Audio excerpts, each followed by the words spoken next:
All right, ladies and gentlemen, ladies, welcome back to the Officer Tatum Show. Ladies and gentlemen, I'm back. Just came back from D.C. We got a bunch of stuff to talk about. Gavin Newsom and his wife are under DOJ investigation. I can't wait to tell you guys why. Charleston White decided to turn, and others are now turning on Carmelo Anthony. And I'm not shocked about that either. There's a fallout between Josh Hokick and him calling Barack Obama's wife a man. And I cannot wait to tell you guys what I saw there when he said it. I was there physically. And the terrorist attack that was thwarted that could have been taking my life and the life of a whole bunch of other people that were attending the UFC fight. But before we get to all that, I got to tell you guys about my recap. I was there. It was a blast. And I cannot wait to show you guys what my experience was. Welcome to the Officer Tatum Show. I want everybody in this room to have that same spirit, that same identity carried in your life. Make sure that you go through life and find your purpose. And we don't do this just to get a pat on the back. We do it because we came here to win. And it starts with you understanding that God has a purpose for you. This is the time to be more bold than ever before. We're all Americans at the end of the day, and we should love one another. We should be focused on what's right for our country.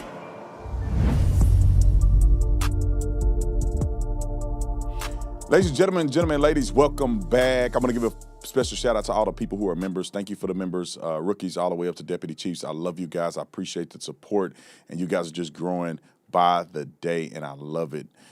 We're doing a lot of interesting things with the post-show clarity, a couple behind-the-scenes content items that we share as well, and you guys get a discount on the Tatum store. So if you haven't joined yet, hit that join button and support us in our endeavors and to make the channel better. That's all the goal is, to make the channel better and to do greater things than we've already done. All right, and we'll always have free content. So for some people that get upset about it, you charge what, $2.99 to be a rookie. I mean, it's just a item of a token of appreciation if you have it to give. If you don't have it to give, continue to support our free content that we show on every single platform known to man, okay?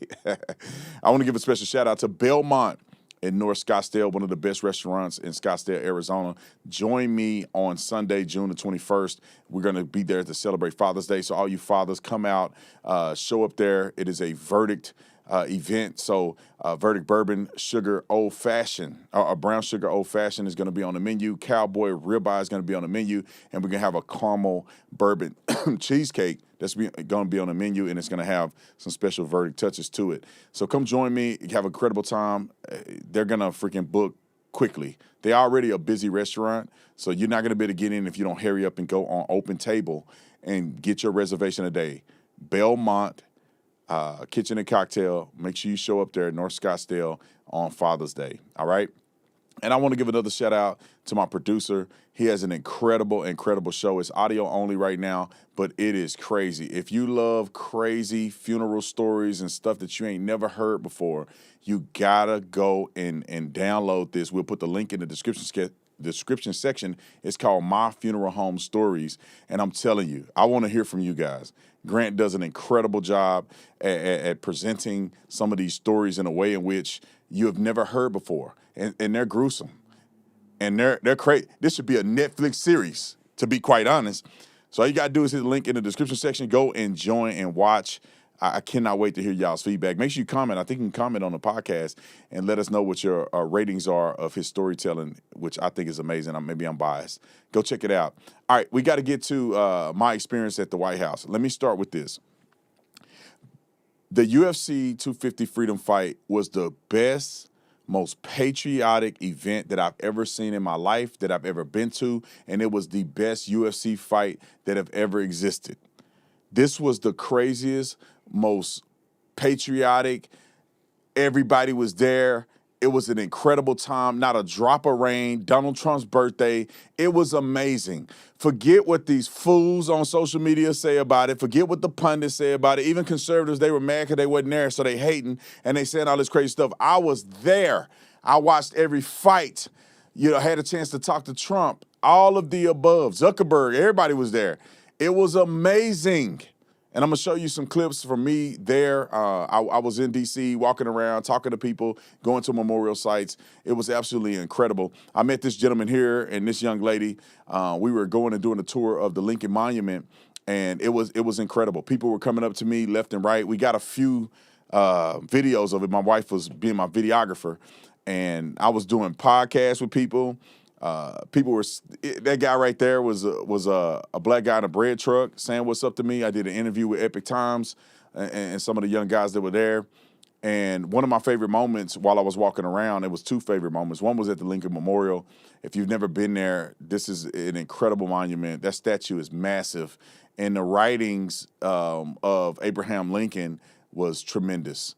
Then I went to the funeral site for all the service members who were there. And Arlington Memorial Site, it was incredible. And this one was the, I forget the name of it, Tomb of the Unknown Soldier. Pause it real quick. I want people to understand that. Go back and pause it. If you don't know what the Tomb of the Unknown Soldier is, and this is where military members who fight for our country, who have died overseas, their body was never recovered, they have a tomb where we show respect and dignity for those soldiers who fought in the war.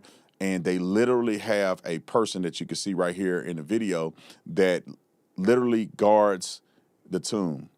And they do change-offs, I think maybe every hour, every hour and a half. And it is a incredible, incredible moment. Literally tears in my eyes, watching them guard the men and women that serve that we don't know their identity.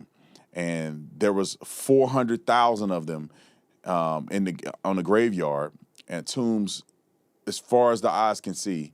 But this is a special one where those who were killed overseas and they were never recovered or identified, we show respect for them right here at this monument. And it was amazing. So if you go to the Lincoln Memorial, not the Lincoln Memorial, but the Arlington Memorial, and you have an opportunity to go here and witness it, I would argue that you should stay long enough to see the changing of the guard.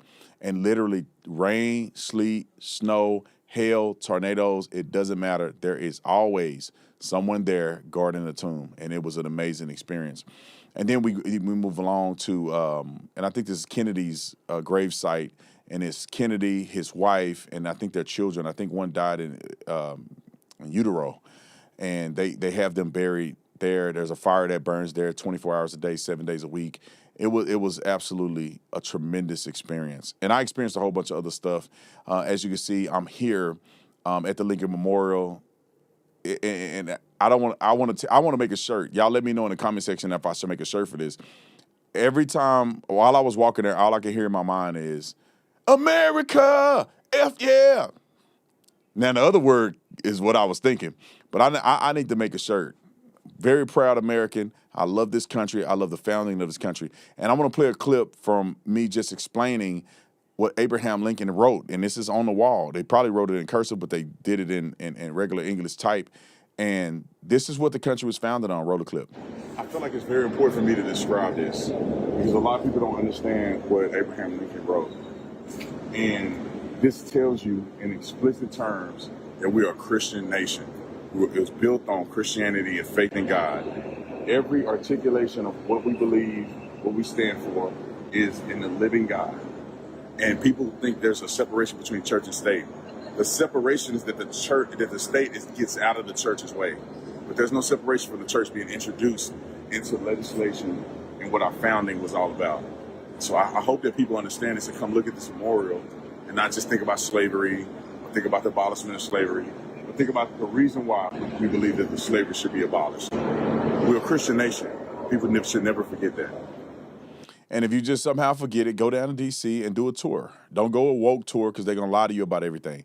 Go do a real tour and see what our founding fathers believed and see what they had to say and see that all of their documentation had everything to do with God and had everything to do with Christianity. And the only reason that you're free today is because we believe that you have inalienable rights. That's only relevant in the Christian faith. You show me another nation and their theology of a different religion, and they don't have the freedoms that we have here in the United States of America. Matter of fact, they be coming here for freedom. They believe in Muhammad and all these other people, but they come here for freedom. That's just what it is. All right, let's get to the UFC fight. It was amazing. I got a couple clips of me there so you can see kind of like a little bit of behind the scenes. And then we're going to get to the flyover and some of the presentation from the UFC so you can get a recap. So all these dummies that were out there lying to you about the experience, this is me firsthand at the UFC 250. Roll it. All right, ladies and gentlemen, made it out here. It's not raining. A little background. I'm waiting on my guy, Mark. Then we're going to go right in. This is the coolest fight in UFC history. I just want y'all to know that. And I'm here to enjoy it for you guys. So everybody that couldn't make it, your boy B. Tatum is going to try to keep you posted. The reception is bad out here, so I'll try to do my best to upload it and give y'all step by step as much as I can. But look at that. White House fight. Shout out to Dana White. Shout out to the UFC. Let's go, baby.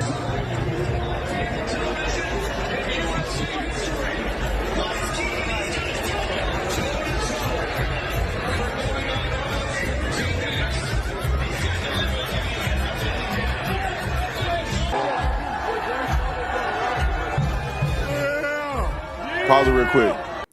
These are where my seats were at. So right next to our seats was when all the fighters walked in. Donald Trump walked in with Dana White. The coolest moment in American history. For me, I'm saying it's coolest when it comes to events, right? You know, obviously cooler moments of victory and freedom and all other stuff that goes on with our country. But this was one of the coolest events that I've ever been to. Roll the clip.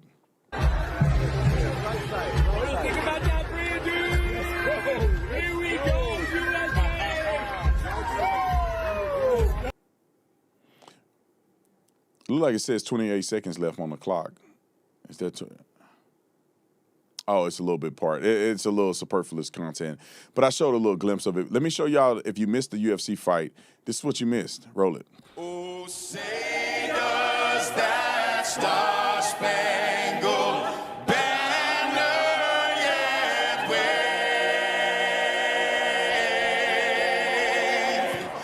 Oh, the land of the free and the home of the brave.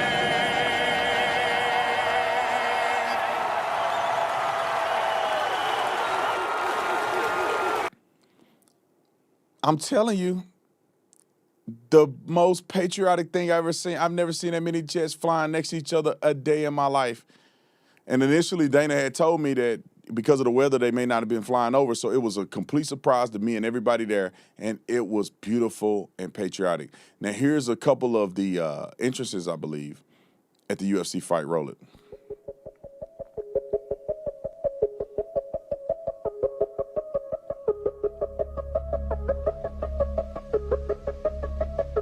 Diego Lopez.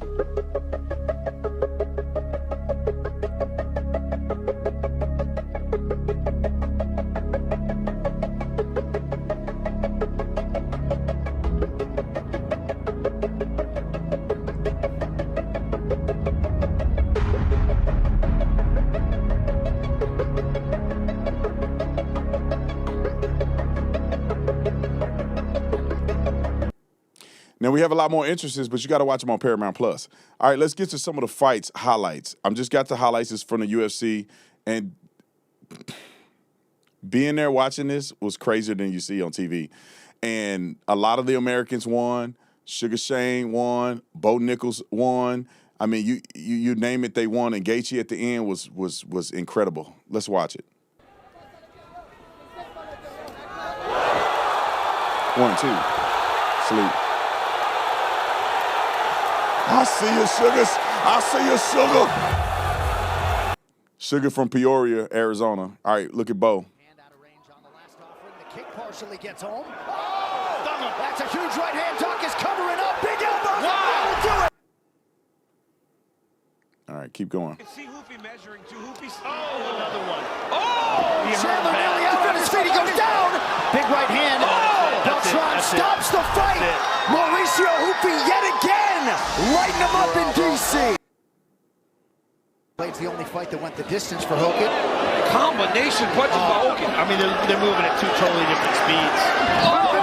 To the distance. That should do it. And it does. Still undefeated. Josh Hogan 10-0 gets Derek Lewis out of there.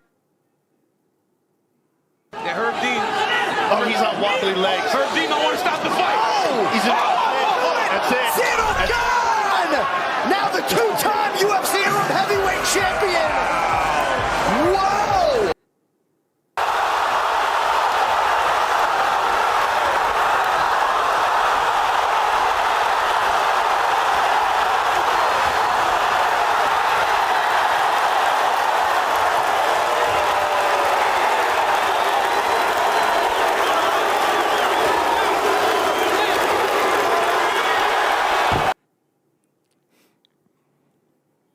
That's the fresher fight. Oh, right hand, he hurt him. Huge right for Gaethje. Don't shoot. He hurts Topuria bad. All right, here's the final blow. Gaethje presses forward with And I'm not saying this. big knee by Gaethje. Late round 4. He's in serious pain from that shot to the body. Oh, that knee hurt him. That knee hurt him bad. Gaethje's tired. Okay, He just said something to his brother. watch it, choose. No. We finished the fight. We finished the fight. No, we finished the fight. He's trying to knock That's it. And that'll do it. That's it.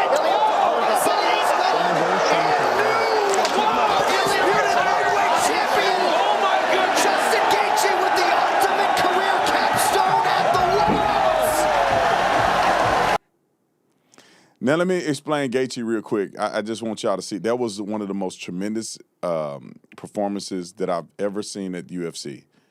Justin Gaethje was getting mopped like the floor right over here in round 2.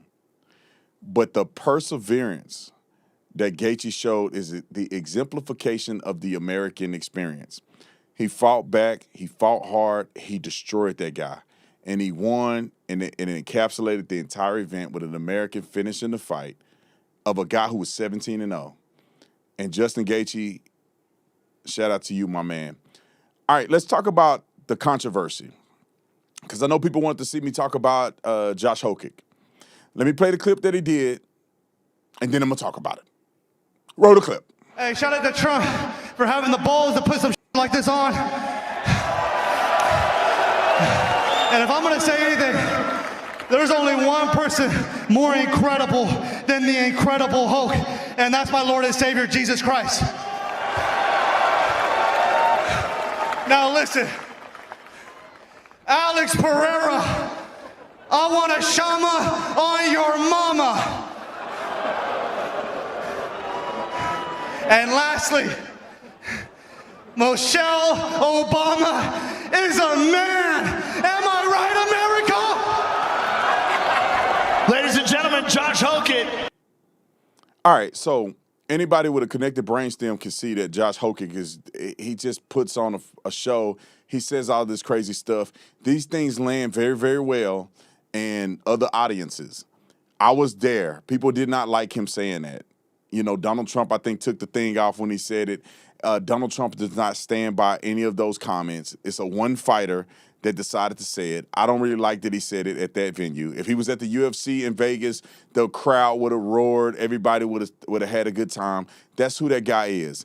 But you know, these dumb nut jobs decide to not talk about all of the incredible patriotic things that all the fighters did, even the fighters who were not from America, show respect and dignity to the office of the President of the United States being at the White House on his birthday.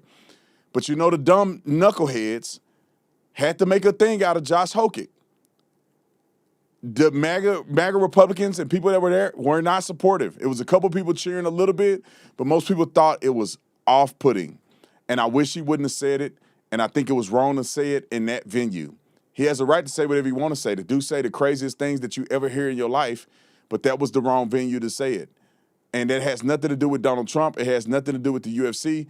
That guy decided to make that one statement. You won't see nobody else supporting it. You won't see a single person coming out and saying, yeah, Josh Hokic, thank you for saying that.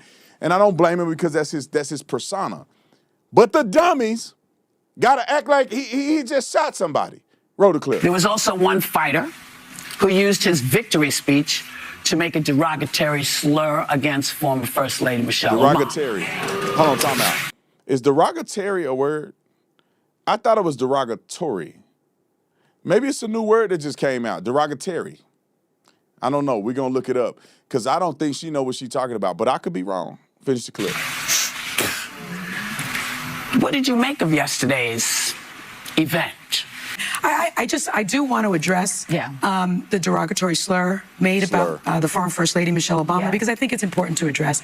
And we won't dignify what was said by repeating it, but you should look it up. And I think the reason that it's important is because for a long time, and the roots are in slavery, black women have been slurred and made to feel that they were unattractive, made to feel that they were masculine, made to feel that they were, they didn't have the femininity that a white woman would have. And so there's this intersectionality between racism and sexism that was on full display at the White House. The crowd laughed at the statement, and the President of the United States smirked, and never addressed what was said. That is beneath the dignity of the office of the President of the United States, and it's beneath the dignity of the American people. Talk about now. Hold on, they didn't care about America, America's dignity. That hoochie mama didn't say nothing when that tranny pulled them fake breasts out and exposed them on the same lawn. She said nothing when them two gay dudes was bumping and grinding, pumping and sweating in one of the buildings, one of the government buildings. They on camera doing real engagement. And she didn't say nothing. She had no problem with the dignity and all this other stuff that she's saying. So shut the front door. Yeah, I don't like the selective outrage. You hate this country. Quit lying to yourself. You hate America. You hate everything it stands for. And let me say something about the masculization of black women. Michelle Obama is not very good looking. And let's keep it real. She looked like a man. She walked like a man. And she may not be a man, but she ain't cute at all. Melania Trump is beautiful, elegant, everything. And they won't even give her flowers. But trying to act like it's a black thing. Michelle Obama, it's a lot of good-looking black women in this world. Michelle Obama ain't one of them. I think, no homo, Barack Obama looked better than Michelle Obama, if you ask me. He a man. He put a wig on. He'll be way good-looking than she is. But that just is what it is. God made you that way. They don't make her a bad person, which she probably is a bad person. She hates this country just like the rest of them. But quit act like this about race. Demasculation of black women. Shut the front door. Black women, a lot of the ones that look good, they look good. Y'all ain't talking about none of the ones that everybody talking about. The booty and all that other stuff. Ain't nobody mad at black women and say nothing. It's just if you ugly, you ugly. Hey, come on. All right, roll the clip. I'll tell you, I didn't watch 1 second of that UFC fight because to me that does not celebrate America's 250th anniversary. That does not signify America's best values. Yes, it does. And I'll tell you, he is so obsessed with the Obamas. They live rent-free in their head. But I'm going to tell you how I'm going to celebrate the 250th anniversary. Number one, I am going to, on Thursday, is the opening of the Obama Center in Chicago. And so time out. What is this? They didn't spend all that money to put that ugly building in Chicago. Barack Obama didn't do nothing to improve Chicago as a senator, and he didn't do nothing as a president. Chicago has never benefited from Barack Obama. He was a person, and I'm gonna tell you this. Let me tell you this. Did you know that the residents of Chicago did not want that ugly thing in Chicago? They did not want money spent to put that ugly museum in Chicago. Barack Obama has no real accomplishments for the black community and nothing that you can point to that benefited Chicago. He don't even really live in Chicago. Does he? No, he does not. And they put this little ugly building and spend all that money on it. Man, ain't nobody gonna go in there. But what did Barack Obama do? Clarence Thomas should have a museum. Thomas Sowell should have a museum. Frederick Douglass or Booker T. Washington should have a museum that's 1,400 times the size of Barack Obama's museum. Barack Obama, who was Barack Obama's running mate? He could have picked a black man, but he didn't. Barack Obama could have had a black man be his vice president, but he didn't. Remember when Kamala Harris stealing the black identity to try to say, I'm the first black. Who she pick as her vice president? Who she picked to lay up with and marry? White man, white man, white man, white man, white man. Quit letting these people trick y'all. Finish the clip. The live stream. I'm going to be celebrating the fact that he was the first black president elected in this country in 250 years. So you can tune in and you can watch the live stream. And the other thing I'm going to do to celebrate the birthday of America is come November, I'm going to show up and I'm going to vote out the federalist Republicans who are putting no accountability on this administration. I like that. She can't name an accomplishment that Barack Obama did. She can't name an accomplishment that Democrats did. She can't even name the platform they're running on. I'm telling you, they're gonna get mopped in the midterms. Don't get it twisted. Y'all say all this stuff. American people are sick of these Democrats. If they actually had some policy positions, I can see it happen. They don't have no policy positions. Let me just give you an example of let me see Dave Portnoy and what's the other guy? Shane Gillis. I want y'all to hear what Shane Gillis had to say about the Josh Hokett comment, because this encapsulates the people that love America, that are conservative, that was at this event, that supported this event. Listen to what they had to say about the Hokett comment, and then we're going to move on. Roll it. Hey, Shane, how'd you enjoy the night, man? It's pretty cool. What do you think of Josh Hokett's joke? Can you please? What do you think of him saying Michelle Obama's a man? I didn't love that. Didn't love it? How come? Why did you think?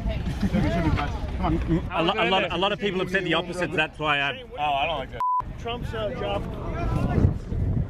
Yes, we're all good. We're all good. Let's go to Dave Portnoy. What do you think? There was one moment I do think Trump has to denounce, and anybody associated with it has to denounce, and that's that crazy fighter guy. I don't even have his name up here, but he won the fight.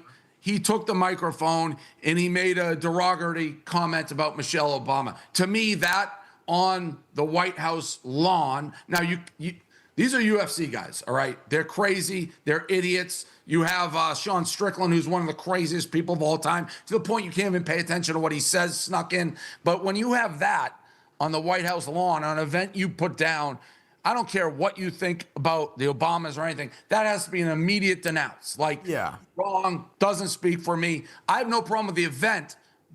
I guess you run that risk because these guys are lunatics, but that was the only thing Trump should. Dave, I got to say something about Dave. Dave, stop it. To say that Hokett is a lunatic, he is a lunatic. But to say that the fighters are lunatics, you're a nut. That's nutty. Have you ever met any of these guys? Many of these guys are incredible patriots. Many of these guys are great people. They just got enough, you know what, to get in the cage and fight, which I bet you Dave Portnoy would never say that to any one of these guys to their face. Not one of them. Even Sean Strickland, as crazy as he will whoop the socks off of you. So you might want to watch what you say and be a little bit more respectful to all the other guys. Let's go to Bo Nichols real quick, because this is the exemplification of what the night really was about. Every fighter had something to say very similar. Even a fighter that wasn't even an American fighter, he came on and gave a altar call. Talk about Jesus Christ and turning your life over to our Lord and Savior. But this is Bo Nichols, one of the biggest patriots, one of the best fighters to ever fight. Roll it. First and foremost, got to thank President Trump for making this happen. Thank you, Dana, all the UFC, everybody. This is unbelievable. It takes such a special person to be able to have the balls to do something like this, and I have so much respect for him. I've had that for a long time, and I'm just grateful to be here, grateful to be a part of it. And I visualized about 100 different ways to finish that guy, and that was one of them, and it worked out, and I'm just grateful. But they won't play him. They won't play Bo Nichols. They won't even talk about him. And I will reiterate this, and then we're going to get on to the terrorist attack that was thwarted, that could have taken my life. This was the most patriotic event that I've ever been to in my life. Everything was methodically patriotic. You're talking about the Purple Heart recipients, some of the men that have given all their entire life to serving this country and freedom. Wounded in war, they walked every fighter out. Some of the veterans, one was 100 years old, decorated, and they walked those guys out. They won't play that part.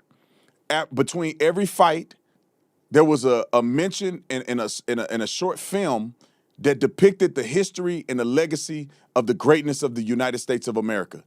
Every poster, every flyer, every intentionality of everything that happened at that fight was patriotic. The flyover, the President of the United States, the American dream, the history of what American exceptionalism is, having Dana White and President Donald Trump there, it was the most epic, the most heroic. It was the greatest event that I've ever been to in my life. And I want to give a big F you to everybody that had a problem with it. Screw you. Everything you stand for, go cry yourself a river. This was the craziest, exciting, dynamic thing I've ever seen. I don't know how they were able to put that thing together. Fireworks, the fireworks show at the end. I mean, you name it. It wasn't a drop of rain. It was Donald Trump's birthday. He signed an Iran deal. You name it, it happened on that day. And screw everybody who had a problem with it. You just mad because you wasn't there. And you mad because you hate America and you want nothing to do with American exceptionalism. So screw yourself. All right, let's get to the terrorist attack. I had to get it out of my chest. All right. This was an event that could have occurred, but because of American exceptionalism, it didn't occur. Roll the clip. A teenager is facing charges in Ohio. John, around 4,300 people were in attendance for UFC 250. Time out. And 4,000 people were in the arena. There was 80,000 people physically there watching the fight, outside on the lawn, you know, on the other grass area. Like 80,000 people out there. It wasn't just 4,000. Get your stats right. This was one of the most epic events with the most televised and watched UFC fight in American history.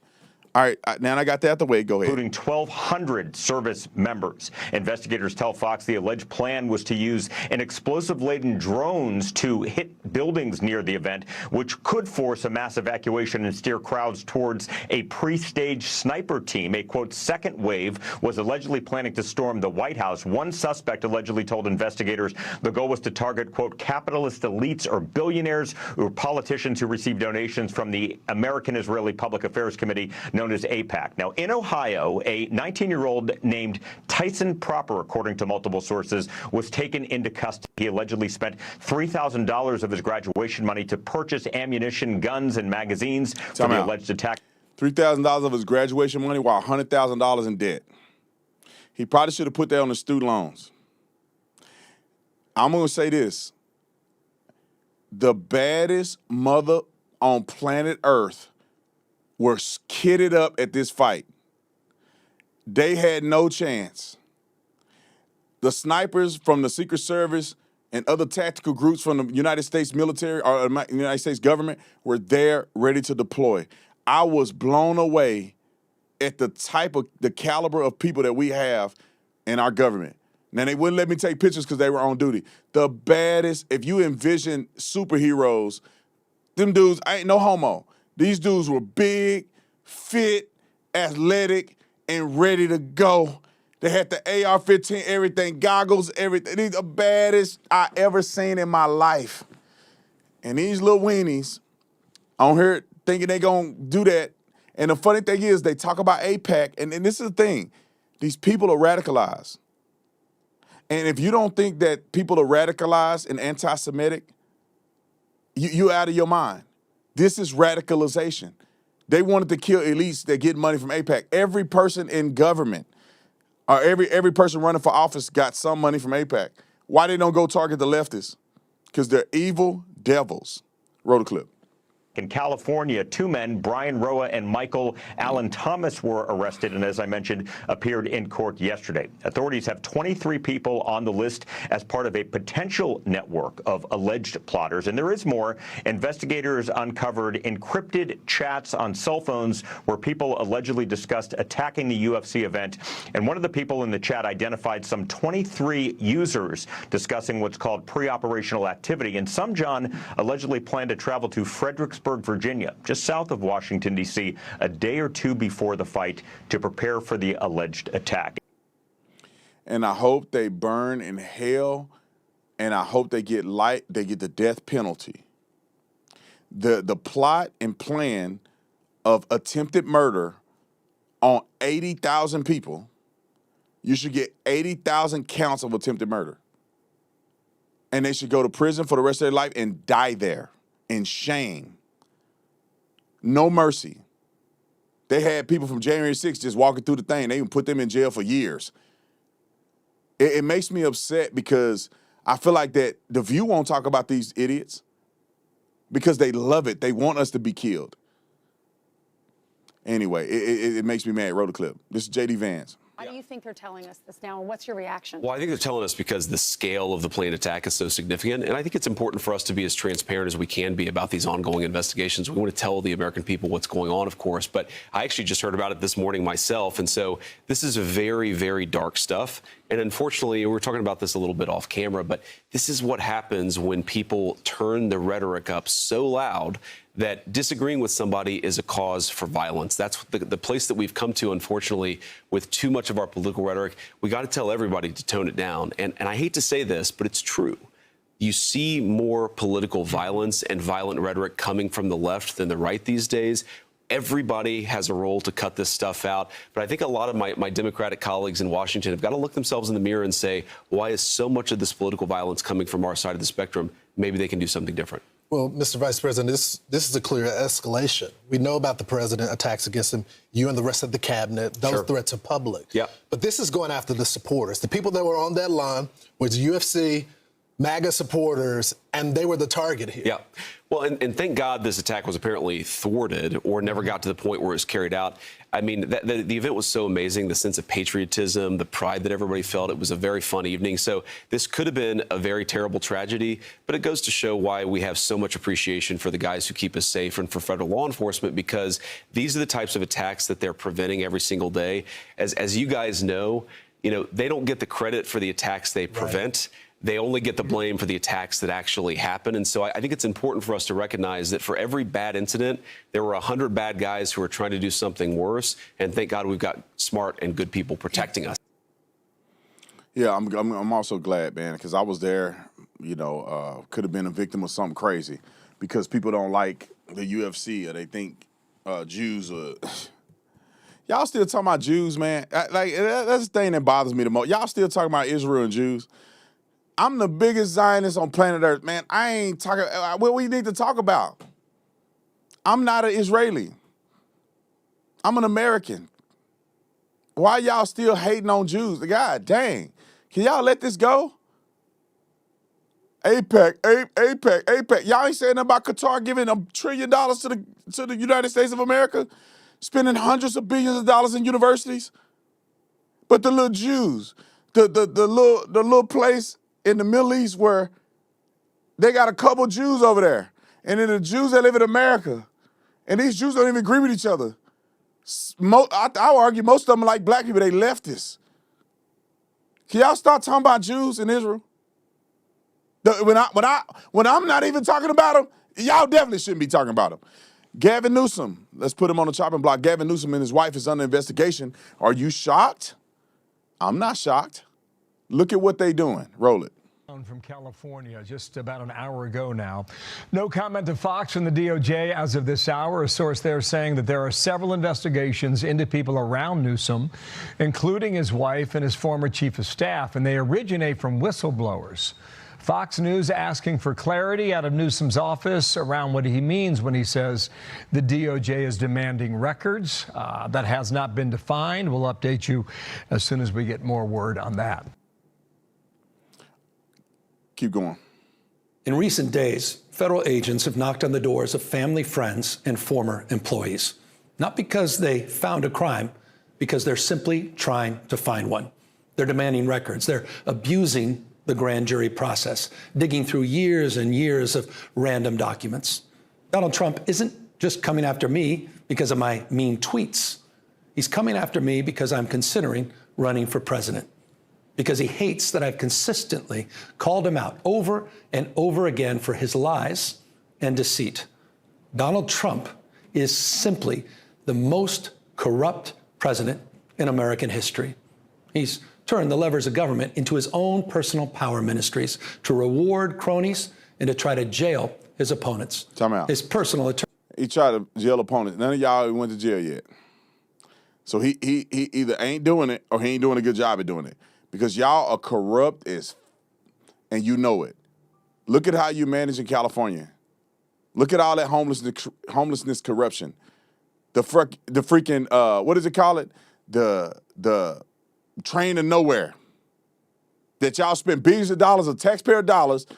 People out there giving their last dime to pay the government so they don't go to prison, and y'all blowing their money. And you talking about Trump is corrupt. And it's funny because you guys had no problem with it when they were blowing up the door at Donald Trump's Mar-a-Lago residence, when they were trying to jail him for stuff that he didn't even do, blaming him, mug shots, all kind of stuff y'all did to Trump. Did he go to jail? No. Because y'all planted all this stuff, and there was no legitimacy to put the man in jail. And then now the shoe is on the other foot, and now y'all crying like he did something wrong. Gavin Newsom is the worst. Listen to what his wife did. Let's go to the next clip. Allegedly. Roll it. Sources say the probe is focused on Newsom's wife, Jennifer Siebel Newsom. She's a filmmaker who produced several films promoting gender equity. The California Department of Education recommends her films, and her state office officially promotes them. And so what we're driving, and we've been driving from the get-go through California for All Kids and through my nonprofit, the California Partners Project. Some 5,000 schools in California and nationwide pay up to $1,500 to watch the films, earning her, according to the IRS, almost $2 million in licensing fees, and a second nonprofit she owns received another $2 million. Now, critics accuse Siebel Newsom of using her influence to direct public money to enrich herself. Newsom defends his wife. Sources say the probe relates to Siebel's taxes and was initiated out of California, not Washington, D.C. Court records show the Biden FBI began asking questions about the Newsoms in 2024 when agents spoke with his former aide, Dana Williamson. Now, the governor's office believes the feds are using grand jury subpoenas to obtain bank records related to companies tied to he and his wife. On par. It's on par for these people. If you ever wonder, you're like, oh, they don't get paid a lot of money in their salaries. How are they doing this? Why are they even getting into this? Why do they do the things they do? Because they're making money like a mug on the back end. They trade. I mean, I say day trading. They insider trading. They're doing all this other stuff, giving their husbands and wives and stuff contracts with billions of dollars, and it never comes to fruition. They're putting money in and getting kickbacks from this fake homeless thing that they're doing. And then now his wife got some nonprofit thing that she's doing, and the state is purchasing from her. Like, these people are so evil. At the appearance of impropriety, my team talk about this all the time, my executive team. We don't want the appearance of impropriety. If there is a way in which somebody can say Brandon Tatum is leveraging this for his own personal good, we thwart that or we shut it down. There will be no effort, no energy put towards Brandon Tatum making money off something that I'm not supposed to be making money off of. Now, I'm a capitalist. If it's a for-profit thing, I'll make as much money as Elon Musk.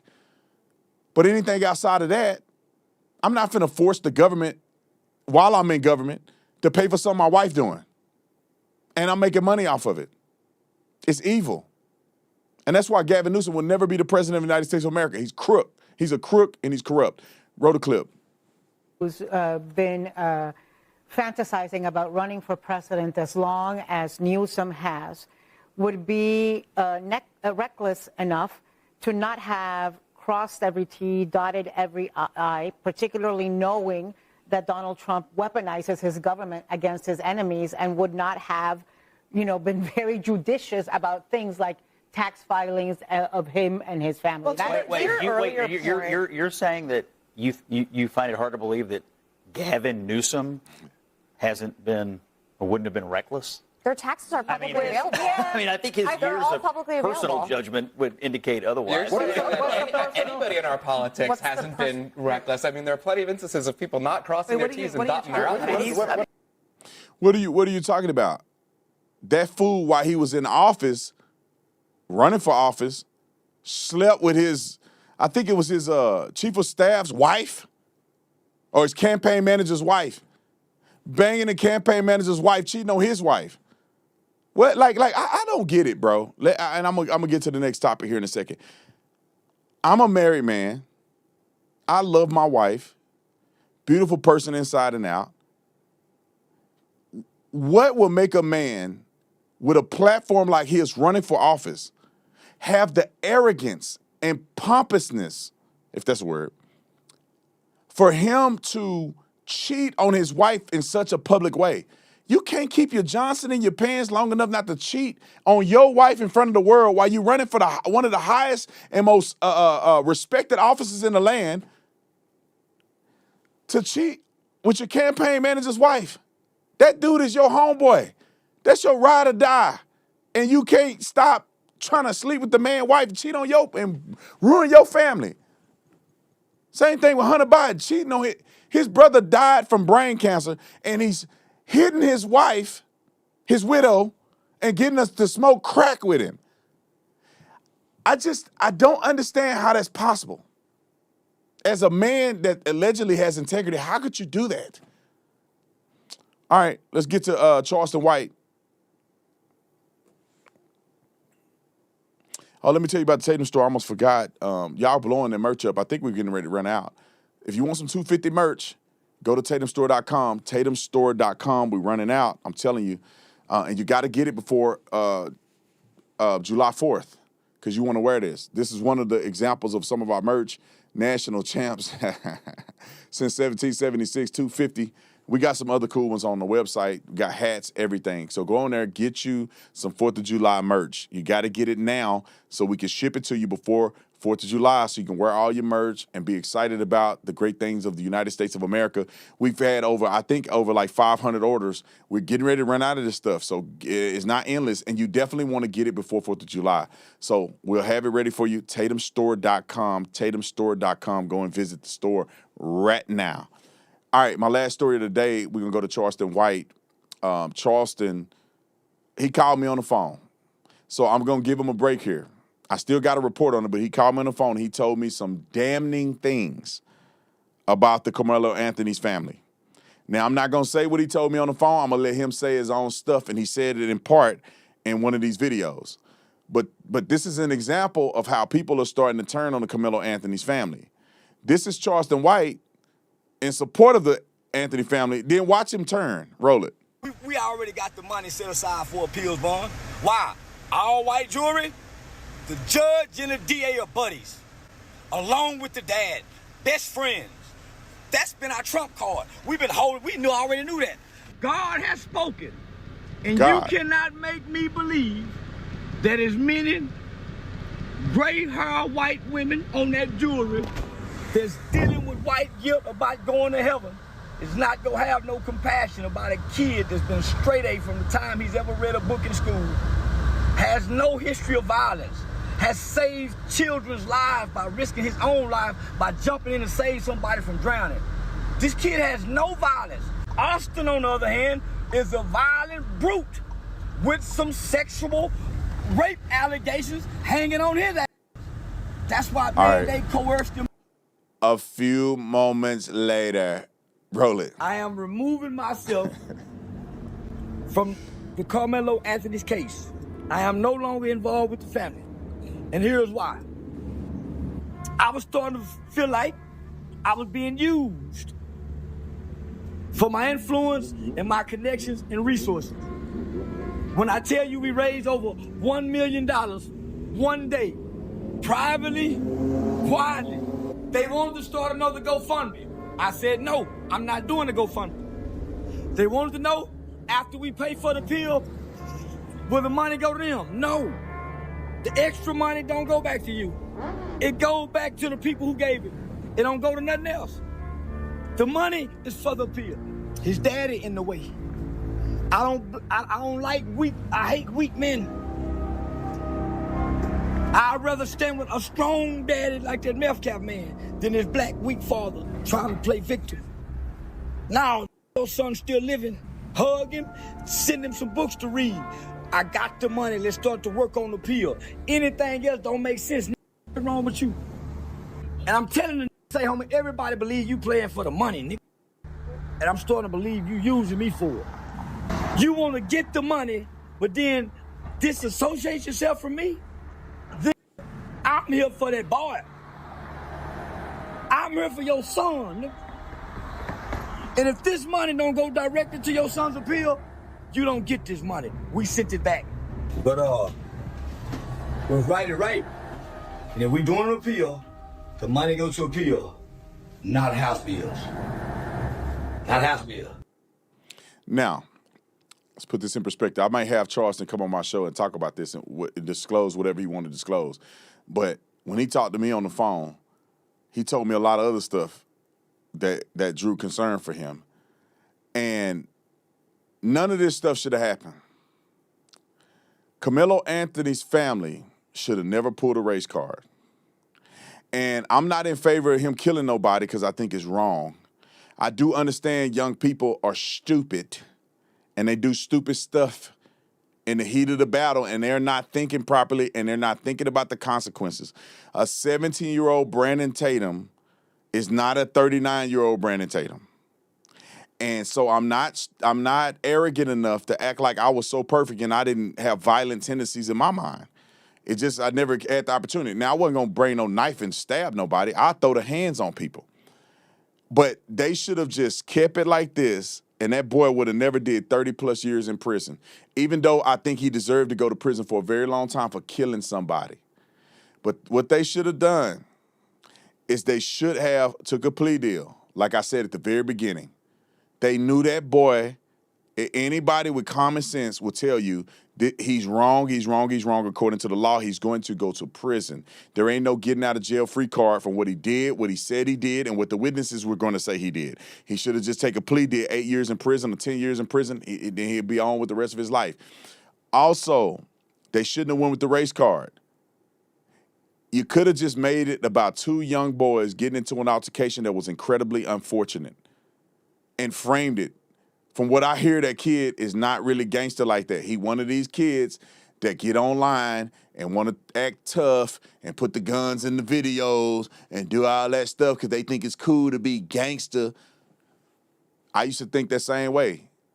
I admire the gangbangers and drug dealers in part. I thought they were cool. I thought they had the women. I thought they were the dudes with the most clout. You know, when you grow up in the community, when you come home from prison, you cooler than the guy that come home from college. Ain't nobody know about the dude that came home from college. You a sellout. You trying to be like the white man.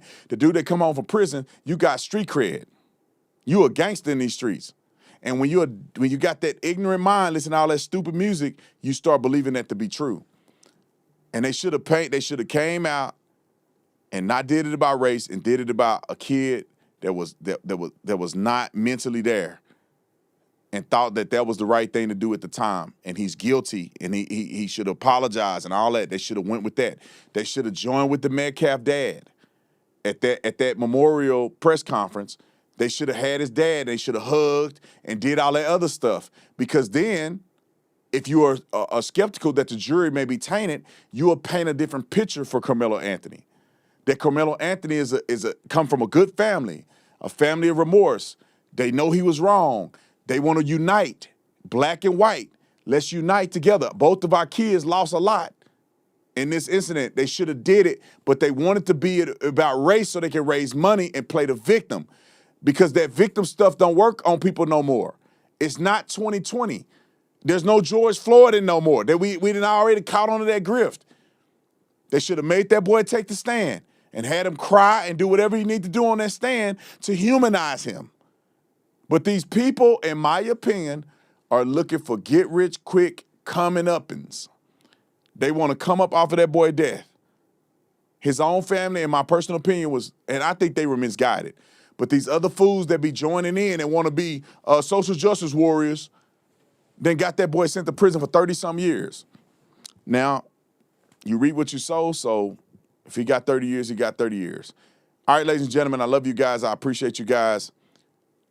I was going to say something about somebody that's live right now as I speak, but I ain't going to say nothing. I looked at the title of that video right now when I say, you wait until the Charlie Kirk trial come out. I'm going to preface this because I've been right about 100% of the things I've said. 99% of the time, things have gone exactly the way I said they would go. Only the McMichaels didn't go the way I thought it would go, and I think there was a miscarriage of justice. The McMichaels should not be in prison right now, and they only got politically lynched because there are 2 white dudes in Georgia that killed a sorry black kid that was thugging and doing all kind of crazy stuff. And these men got off, and because it was racially empowered, they retried these dudes, and they got people that didn't kill nobody sent to prison for life. Roddy was driving a truck filming, and he got life in prison. McMichael's dad, he went to prison. He didn't shoot nobody. Life. Travis was defending his community. Ahmaud Arbery grabbed the gun, and the gun went off, incidentally shooting him. They gave him life.